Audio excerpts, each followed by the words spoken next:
이제 찬이슬 맺히는 백로를 지나고 낮과 밤의 길이가 같아지는 추분, 그 사이에 오늘 주일을 우리가 맞이합니다. 완연한 가을이죠. 이 가을의 정취를 또 느낄 수 있는 시 한 편으로 함께 설교를 시작하려고 합니다. 그 사람을 가졌는가 제목이에요. 온 세상 다 나를 버려 마음이 외로울 때에도 저 마음이야 하고 믿어지는 그 사람을 그대는 가졌는가. 탔던 배 꺼지는 시간 구명대 서로 사양하며 너만은 제발 살아다오 할 그 사람을 그대는 가졌는가. 불의의 사형장에서 다 죽어도 너희 세상 빛을 위해 저만은 살려두거라 일러줄 그 사람을 그대는 가졌는가. 잊지 못할 이 세상 놓고 떠나려 할 때 저 하나 있으니 하며 방긋이 웃고 눈을 감을 그 사람을 그대는 가졌는가. 네, 오늘 이 시는 우리들에게 끊임없이 묻고 있습니다. 그 사람을 가졌는가. 그 사람은 누구일까요? 생각만 해도 좋은 사람, 이름만 불러도 마음이 따스해지는 사람, 그 사람과의 추억만 생각하면 그저 감사할 것밖에는 없는 사람.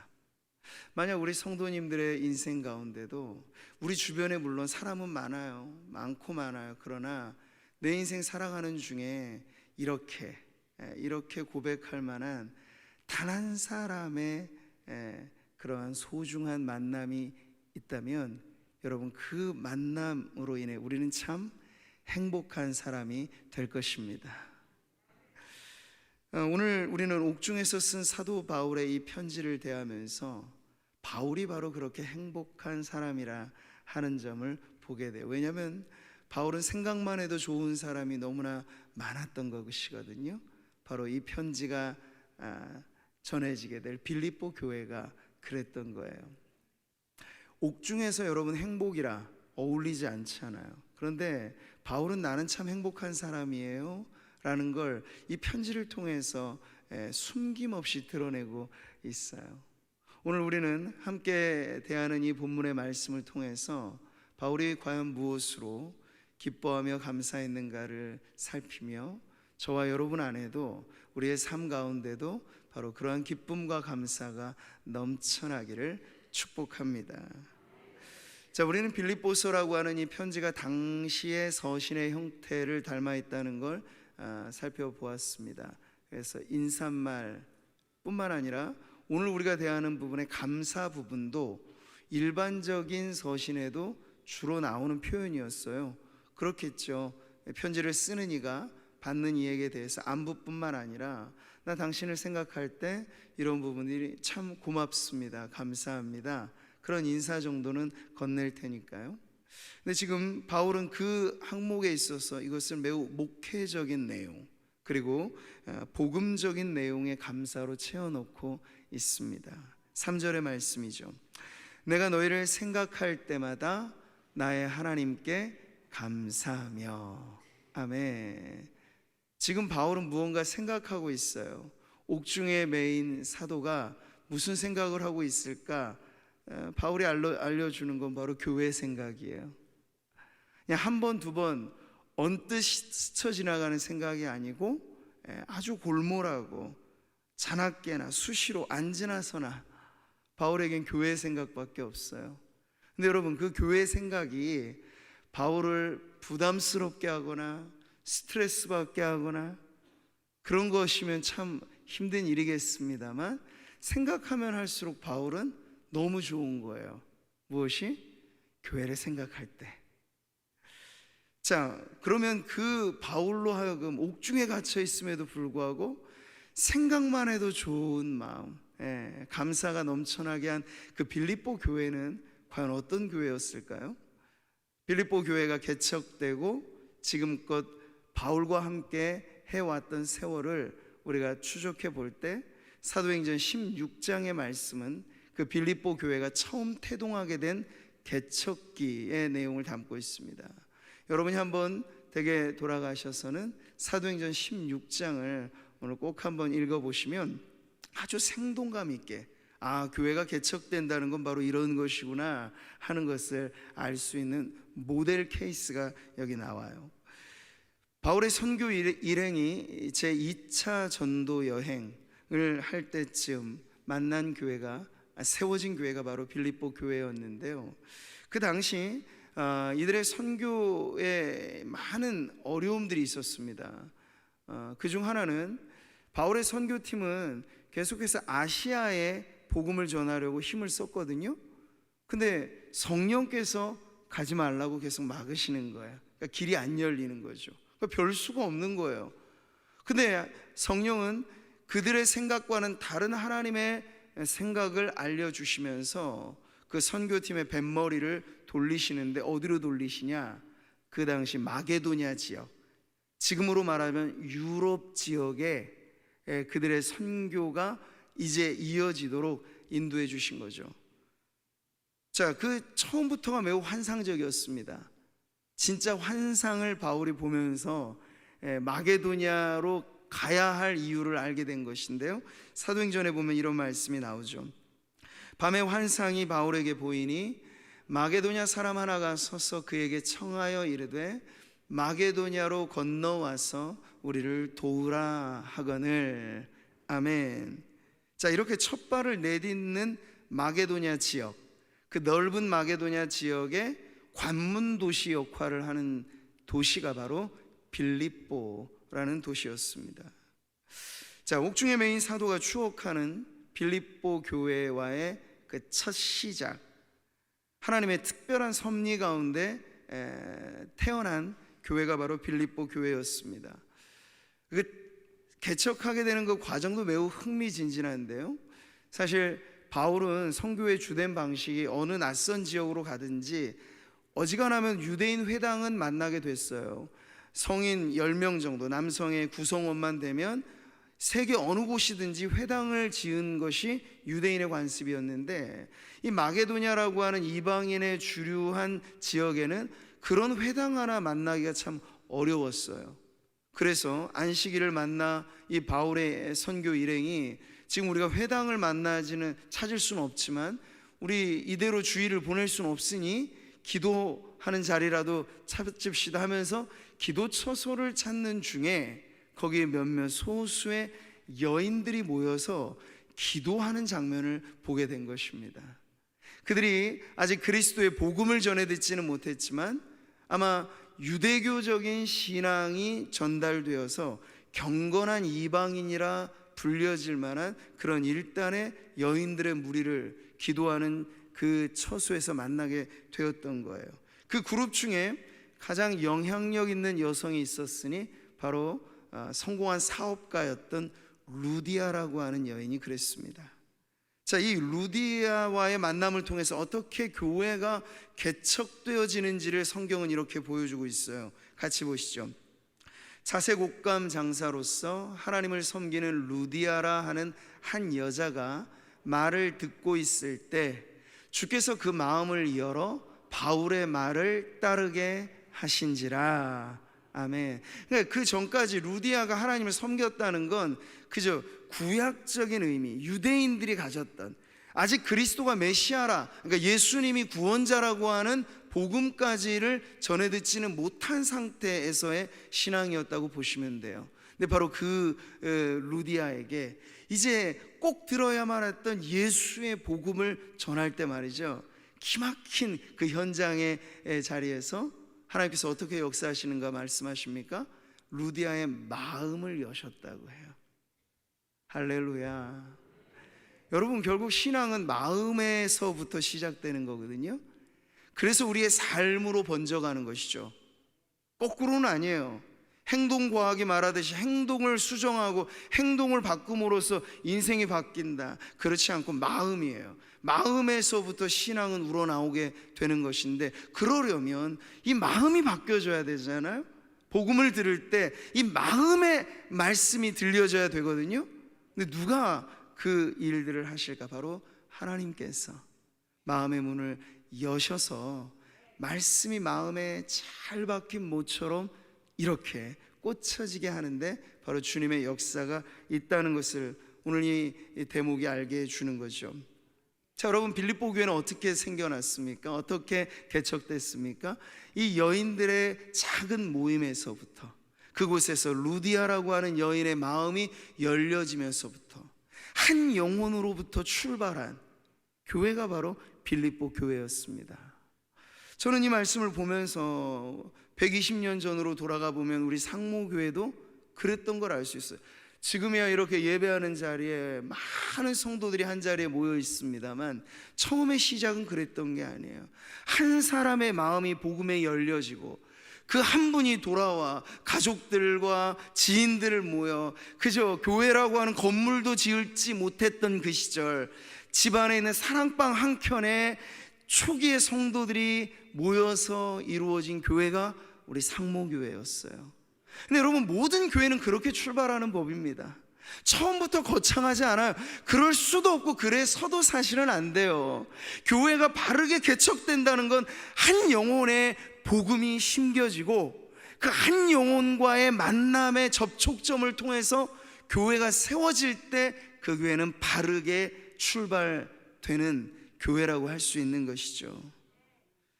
여러분, 이렇게 세워진 이 빌립보 교회, 아직 여린 순처럼 인원도 많지 않고 형식화되지도 않은 이들 앞에 얼마 못 가서 큰 시련이 찾아옵니다. 시련이 무엇인가 하면 이들에게 와서 복음을 전해주었던 개척가요, 선교사요, 목회자인 바울 선교 일행이 그만 빌립보 감옥에 갇히게 되는 문제가 생긴 거죠. 그 상업을 이 점치는 여종을 통해서 이득을 보았던 사람들에게 바울이 그 여종에게 들려있는 귀신을 쫓아내요. 그랬더니 이제 점치면서 수익을 얻었던 사람들의 수입원이 잘려나가게 된 거예요. 그것 때문에 이 사람들이 집단으로 찾아와서 바울이 죄 지은 것도 없는데 그를 감금하고 몰매를 때리고 하면서 흠씬 맞은 상태에서 빌립보 감옥에 감금되게 됩니다. 얼마 지나지 않아서 일어난 일이에요. 얼마나 여러분 그 몇 안 되는 빌립보 교회 성도들의 마음이 졸였겠고 바울의 또 선교팀은 얼마나 당황했겠습니까? 근데 여러분, 바로 그렇게 감옥에 감금되어 있었던 바울과 실라가 말이죠, 그 한밤중에 원망하거나 불평하거나 한숨 쉬거나 그랬다고 하지 않고요, 바로 그 감옥에서 하나님을 찬송하는 장면이 나옵니다.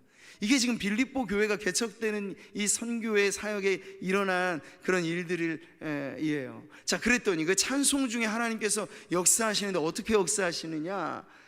집안을 흔들어 버리시는 거예요. 지진이 벌어졌다고 합니다. 그래서 모든 옥터가 흔들리면서 옥의 옥문이 열려버리는 거예요. 그럼 여러분, 죄수들의 입장에서 갑자기 지진이 일어나서 옥문이 열려지니까 옳다구나 하면서 다 도망가 버리겠죠. 그래서 제일 당황한 사람은 바로 그 옥문을 지키는 일을 했던 간수였어요.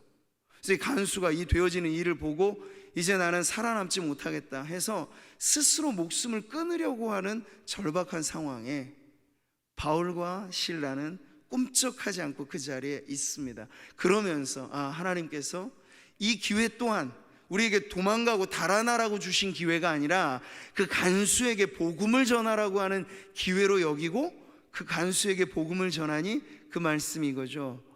주 예수를 믿으라.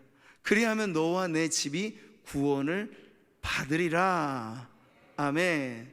이렇게 간수가 복음을 듣습니다.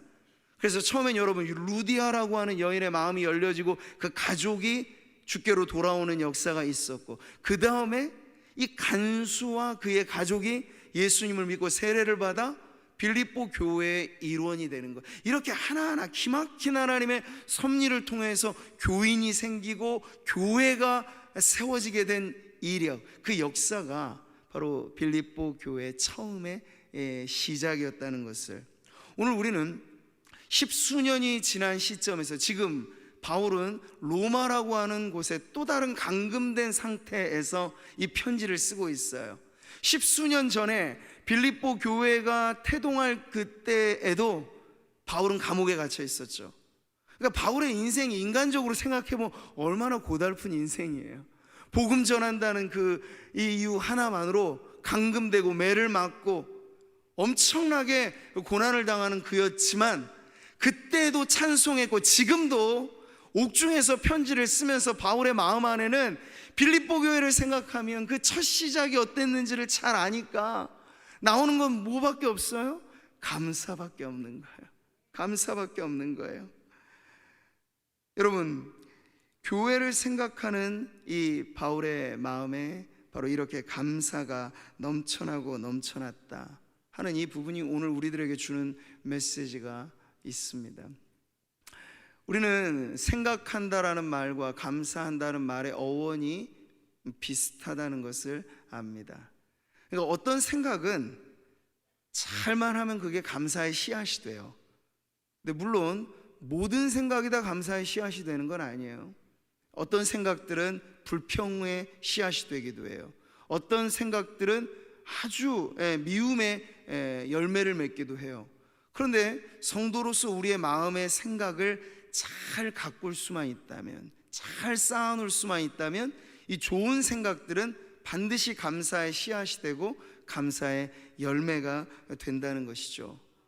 그러니까 여러분이 지금 어떤 생각을 가지고 요즘 살아가시느냐를 스스로 질문해 보세요.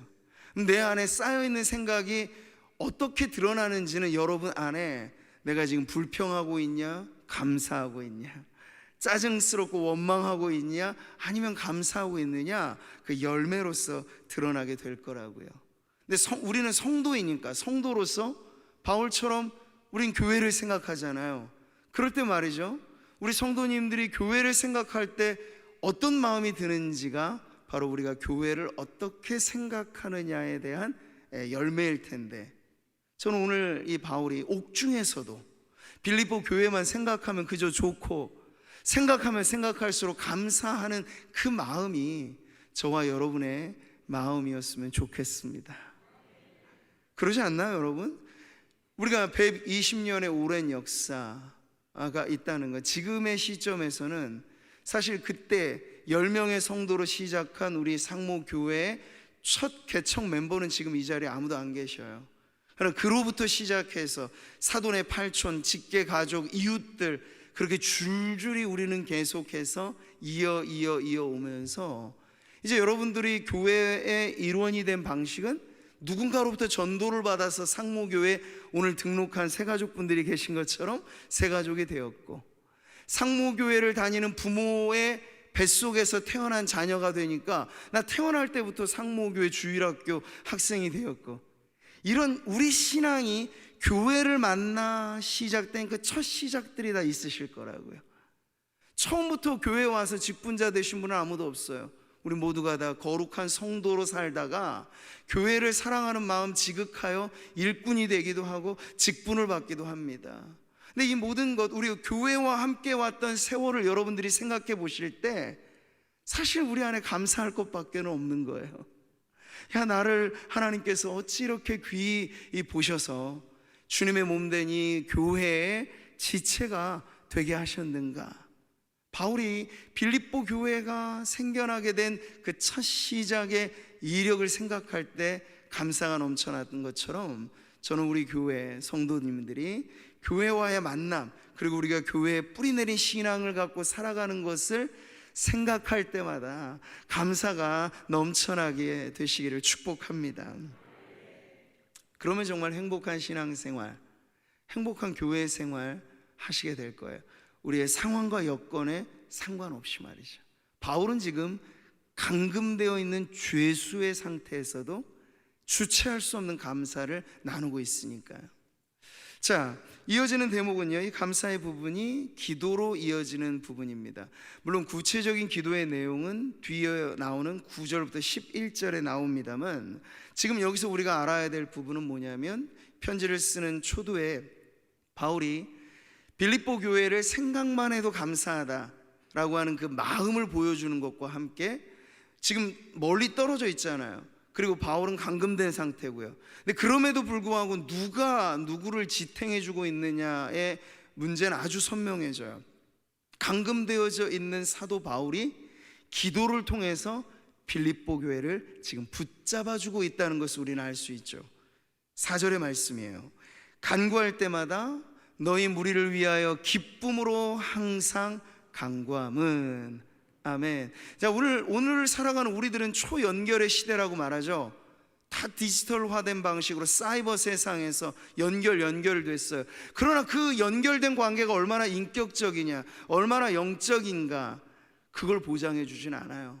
당장의 세계 저 건너편까지도 우리는 들여다볼 수 있는 기술력이 있고, 세계에서 무슨 일이 일어난다는 것을 훤히 알 수 있는 뉴스는 우리에게 빨리 전송이 되지만, 이 안에서 우리가 진정 영적으로 누군가 연결되어지고 영적인 코이노니아를 누리고 있다라고 하는 건 이 기술력이 가져다 주는 게 아니야. 그건 순전히 영성이 있어야 가능한 거야. 근데 그 영성이란 뭐냐? 바울처럼 옥중에 매여 있음에도 불구하고 기도를 통해서 여전히 빌립보 교회를 중보하는 그 삶이야말로 몸은 떨어져 있어도 그 영적인 교제가 가능한 바로 영성의 매우 중요한 부분, 그걸 기도로 가르쳐주고 있는 것이죠. 여긴 하나의 대칭이 이루어집니다. 생각할 때마다 감사하고 기도할 때마다 기뻐하며 기도한다라고 하는 이런 대칭이 있어요. 자, 사도 바울의 영성에서 우리가 본받아야 할 것은 바로 이런 거죠. 그냥 스쳐 지나가는 많은 생각들이 우리 머릿속을 오가도록 만드는 게 아니고, 생각마저도 가지런히 그냥 되는 대로 생각하는 게 아니고 좋은 생각을 우리가 하도록 잘 훈련하는 게 사실은 영성 훈련이에요. 그럴 때 교회에 대한 좋은 생각들, 감사를 낳고 감사하게 되는 생각들을 잘 정리하는 것이 이 영적 생활의 비밀이고, 또 하나 무엇입니까? 교회를 위해서 기도하는 것이야말로 성도들의 교회 생활의 가장 중요한 부분이라는 걸 가르쳐 주죠. 그것도 말이에요, 일관되게 드문드문 느낌이 들 때, 생각 가끔 할 때 기도하는 게 아니고, 바울은 옥중에서도 기도할 때마다라고 하는 말은 수시로 그 기도가 드려지게 됐다는 걸 말하는 것이죠. 바울은 데살로니가 전서에서 이렇게 영적인 삶의 건강함이 어떻게 가능한지를 가르쳐 주고 있어요. 같이 보시죠. 항상 기뻐하라, 쉬지 말고 기도하라, 범사에 감사하라. 아멘. 복잡한 게 아니에요, 여러분. 신앙생활은 여기 나와 있는 것처럼 기뻐하되 항상, 기도하되 쉬지 말고, 감사하되 모든 일에, 이 세 가지만 사실 우리 안에 딱 흔들림 없이 있다면 신앙생활하며 교회 생활하는 것이 왜 어렵겠습니까? 근데 이 중에 하나의 뭔가의 문제가 생기게 될 때 삐그덕 거리게 되는 거죠. 그러니까 바울은요, 그 한 사람이 목회자요 선교사이기 이전에 거룩한 성도요 신앙인으로서 자신이 본을 보인 거예요. 어디에 있든지 기도했고, 어떠한 상황이든지 감사했고 기뻐하면서 그가 지금 빌립보 교회 성도들에게 이 마음을 전해주고 있는 것이죠. 건강한 신앙생활에 다른 비밀은 없습니다. 고로 저는 여러분들에게도, 오늘 예배하는 모든 성도님들이 여러분의 주어진 삶에 짜증을 내자면 짜증밖에 안 나올 거예요. 그러나 그걸 돌려 생각해 보면, 호흡 하나도 주님의 은혜라 하는데, 내가 지금 살아있는 삶의 이 무대 위에 있다는 거, 오늘도 내게는 새로운 기회라고 하는데, 그러면 주님 주신 이 모든 삶의 시간마다 나는 은혜 받고 있지 않은가? 그리고 몸된 교회 안에 내가 일원이 되고 지체가 되고 성도가 되는 것, 이보다 더 귀한 축복이 없다는데, 내가 상모교회의 성도가 된 이것을 여러분 두고 볼 때는 우리가 기뻐할 것, 감사할 것, 그리고 교회를 위해 기도할 것밖에는 없어요. 그렇게 살아가면서 여러분 안에 정말 뿌듯하게 또 묵직하게 자리 잡는 그런 행복한 신앙의 삶을 살아가는 성도들 되시기를 축복합니다. 이어지는 내용들은 그가 그토록 기뻐하며 감사했던 이유를 두 가지로 알려줘요. 첫 번째는요, 5절의 말씀이죠. 너희가 첫날부터 이제까지 복음을 위한 일에 참여하고 있기 때문이라. 아멘. 그러니까 첫날부터 교회가 개척된 그때로부터 지금 바울이 로마 감옥에 감금되어져 있는 현 시점까지도 빌립보 교회와 사도 바울 사이에는 영적인 교제가 친밀하게 이루어져 왔다는 것이죠.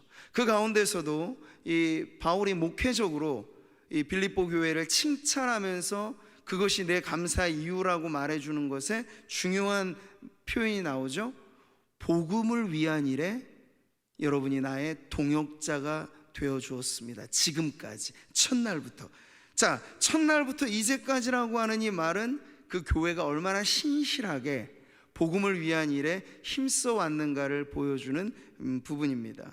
조금 더 구체적으로 보자면 처음에 빌립보 교회가 개척되어 얼마 지나지 않아서 이제 바울과 선교 일행은 또 다른 곳에 가서 또 교회를 개척하고 선교하는 일을 합니다. 근데 여러분, 선교한다는 게 그냥 영적으로만 되어지면 얼마나 좋아요. 그러면 천사들이 그 일을 다 해도 좋겠죠. 근데 사람이 하는 일에는 재정이 필요하잖아. 교회가 그냥 세워지는 것 아니고 벽돌 한 장 한 장에 다 성도들의 정성이 담겨져 있는 헌금이 모여질 때 사역은 일어나게 되는 거예요. 그러니까 바울의 선교 일행이 빌립보 교회를 개척한 이후에 어디론가 가서 또 선교를 할 때 거기에 필요한 재원이 있어야 됐었는데 그 일에 누가 도와줬겠어요? 바로 빌립보 교회가 도와준 것이죠.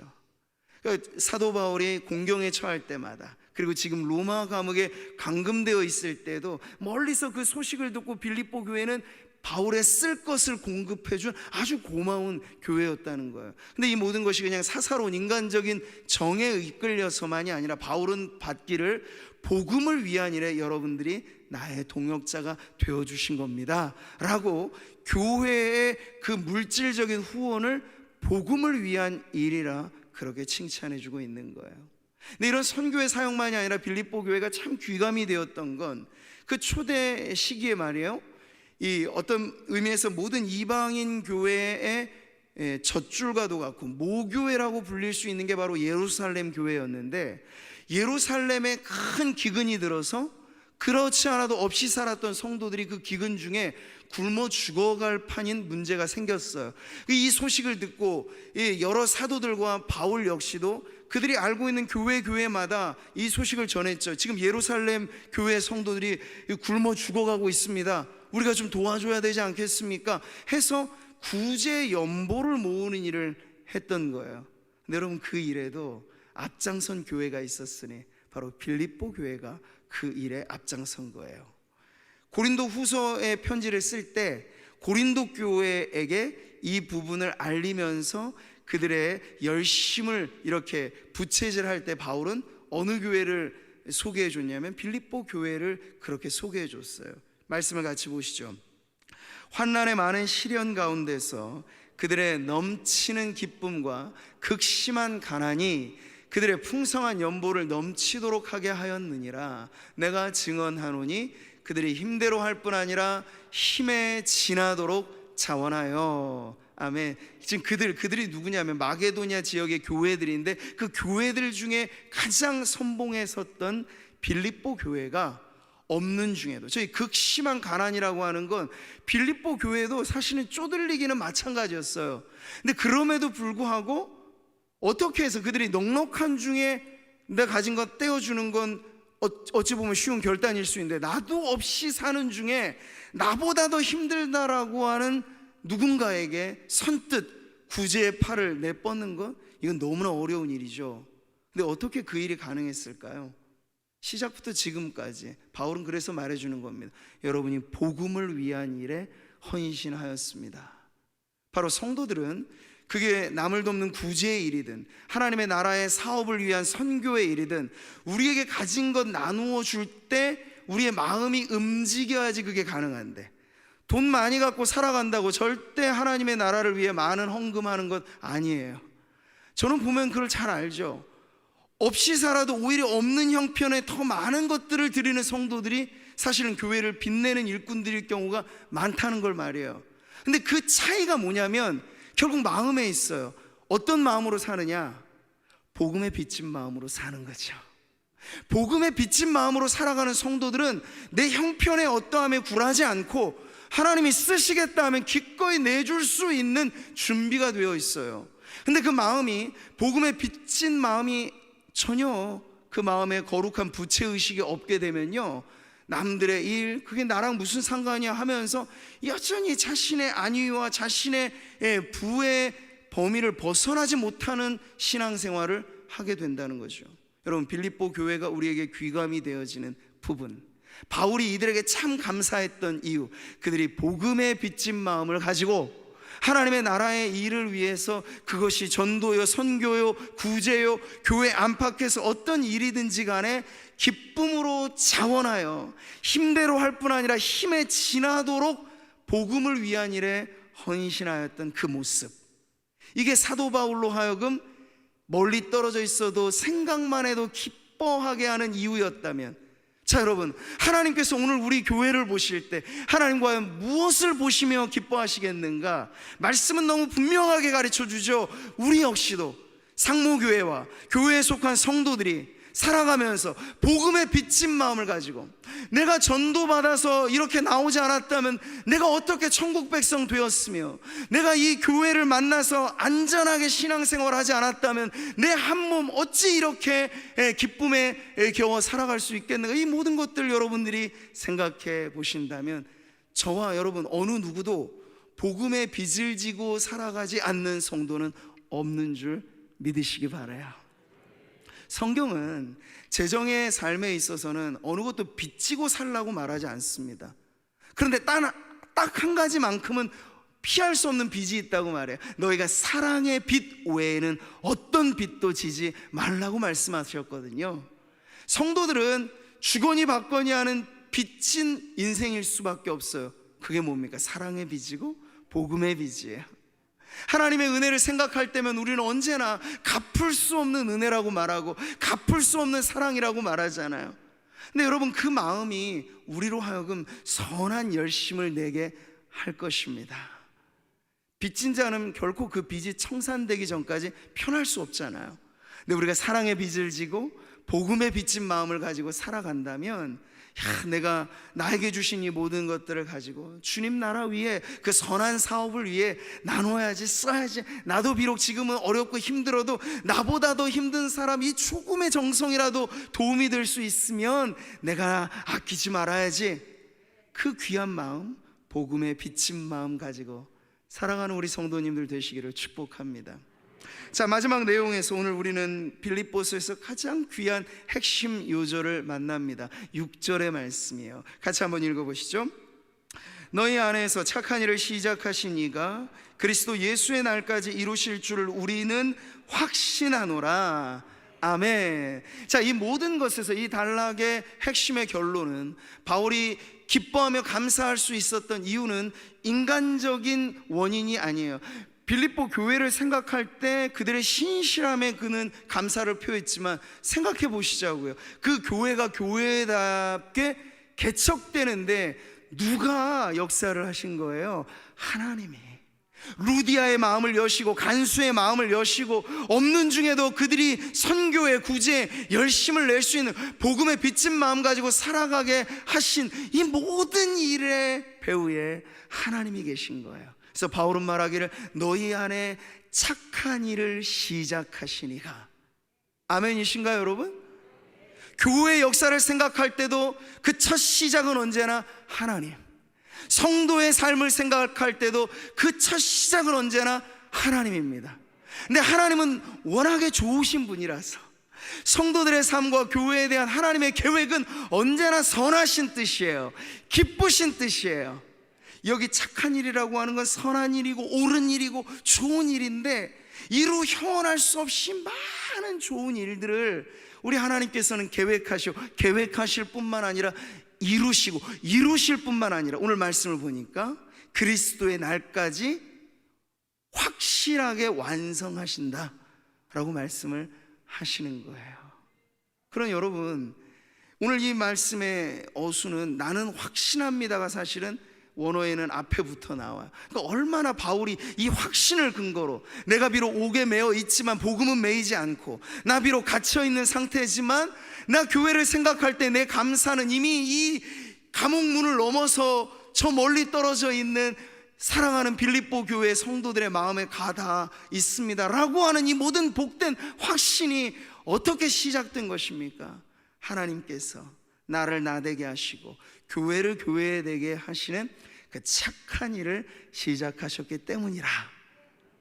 여러분, 그 믿음이 여러분 안에도 있으시기를 바랍니다. 현재라고 하는 시간은 언제나 불안정하죠. 지금 우리가 뭔가 시작은 했지만 이게 잘 될 것인가는 누구도 장담 못해요. 예측 변수라고 하는 건, 그래서 우리는 코끝에 있는 시간도 한 치 앞도 내다보지 못한다고 하잖아요.